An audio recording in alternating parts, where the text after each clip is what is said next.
அண்ணாமலை எடுத்த 18% என்டிஏ ஓட்டை தாங்க முடியாதவர்களாட்டு, அதை பொறுக்க முடியாதவர்களாட்டு, அதை ஜீரணிக்க முடியாதவர்களாட்டு அண்ணாமலை விமர்சிப்பாங்க. 2014 இந்த ஓட்டை எடுத்துட்டுன்னு எடப்பாடி பழனிசாமியே சொன்னார். 2014 என்டிஏ இந்த ஓட்டை எடுத்தது உண்மைதான். ஆனா அன்னைக்கு கேப்டனா இருந்தது கேப்டன் விஜயகாந்த். 14 இடங்கள்ல நின்னாரு.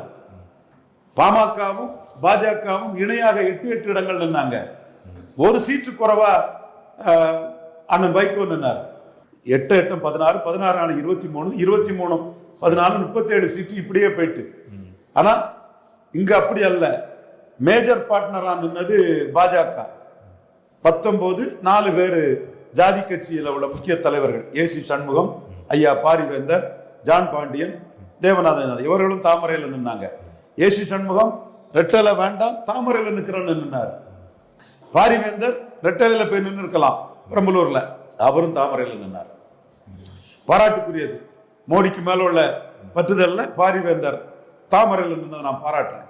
இவங்க எல்லாம் சேர்ந்து 11.4% வாக்கு எடுத்தாங்க.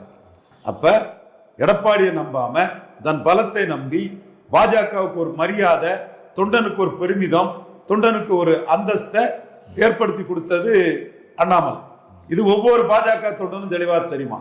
5 ஆண்டுகள்ல இந்த இடைவெளி வந்திருக்கு. அதற்கு முந்தைய 5 ஆண்டுகள்ல தென்சென்னை கிடையாது, தூத்துக்குடி தான்.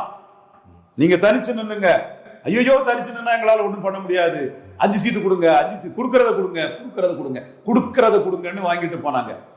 அந்த கட்சியை 5 ஆண்டுகள்ல 11.4% உயர்த்தினது அண்ணாமலை.